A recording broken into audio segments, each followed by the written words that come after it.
So, hi, good morning everyone. So, as you can see, kakagising ko lang.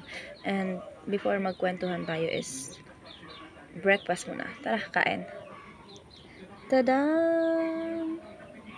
See that? Kumakain ba kayo niyan? And before that is mainit na kape sa umaga. Sarap.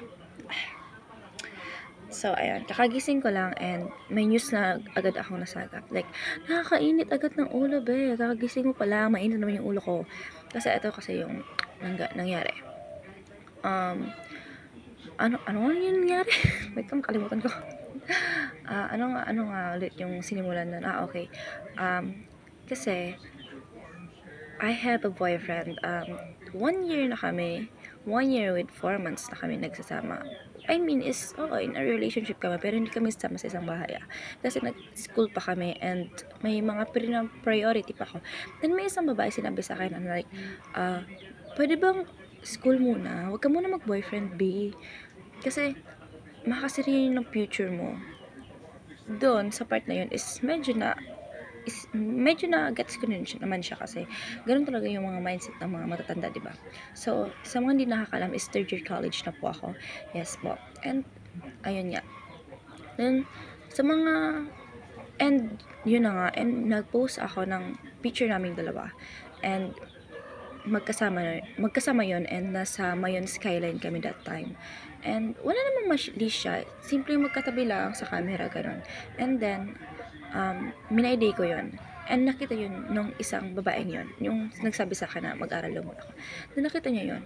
And sinabihan niya ako na, ay, ito, may boyfriend na to, matagal na sila, for sure, last pag na to, kasi may boyfriend to.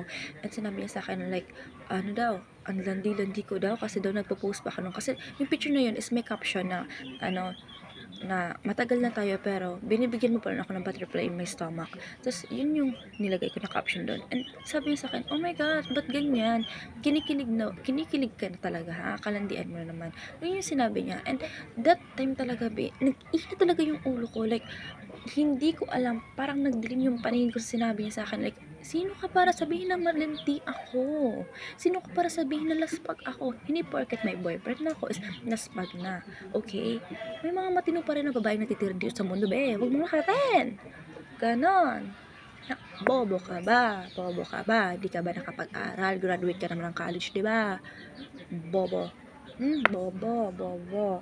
And isa pa, yung nagsabi sa akin na laspag daw ako. Be, siya yung buntis, be. Uy, buntis siya. Hindi ako yung buntis, be. Hindi ako yung laspag, kundi ikaw. Kasi ikaw nga yung buntis. Gets? Gets mo?